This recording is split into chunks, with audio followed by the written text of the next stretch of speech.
విషయంలో బీఆర్ఎస్ కాంగ్రెస్ పార్టీల నాయకులు తీవ్ర విమర్శలు చేసుకుంటున్నారు. రైతులందరికీ ఆగస్టు 15వ తేదీలోపు రుణమాఫీ చేస్తారని తెలంగాణ ముఖ్యమంత్రి రేవంత్ రెడ్డి యాదాద్రి లక్ష్మీ నరసింహస్వామి సాక్షిగా ప్రమాణం చేసి మాట తప్పారని బీఆర్ఎస్ నేతలు ఆరోపిస్తున్నారు. ఇప్పుడు కొంతమందికే రుణమాఫీ చేసి చేతులు దులుపుకున్నారని తీవ్ర విమర్శలు చేస్తున్నారు. ఇక ఇందులో భాగంగానే ఈ రోజు మాజీ మంత్రి ఎమ్మెల్యే హరీష్ రావు ఆలయాల యాత్ర చేపట్టారు. అయితే యాదాద్రి లక్ష్మీ నరసింహస్వామిని హరీష్ రావు దర్శించుకున్నారు. లక్ష్మీ నరసింహస్వామి సన్నిధిలో పాప పరిహారం చేశారు. ఇక సీఎం రేవంత్ ఒట్టువేసి మాట తప్పినందుకు ప్రజలను శిక్షించవద్దంటూ వేడుకున్నట్లు హరీష్ రావు తెలిపారు.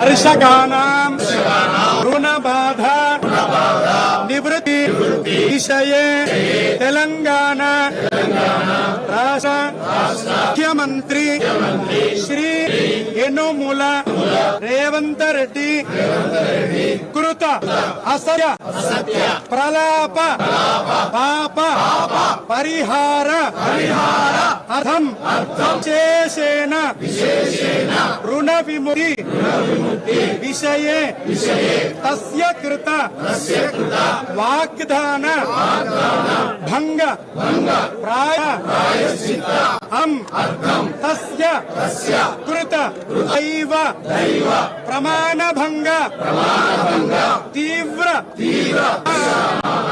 ఉగ్రం వీరం మహావిష్ణుం జ్వలంతం సర్వతోముఖం నృసింహం భీషణం భద్రం మృత్యుం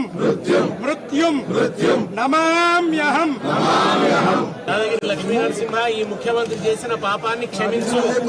నీ మీద ప్రమాణం చేసి మరీ ఆ ప్రమాణాన్ని భంగపరిచిండు. ఆయనకు సద్బుద్ధి వచ్చేలా చెయ్యి.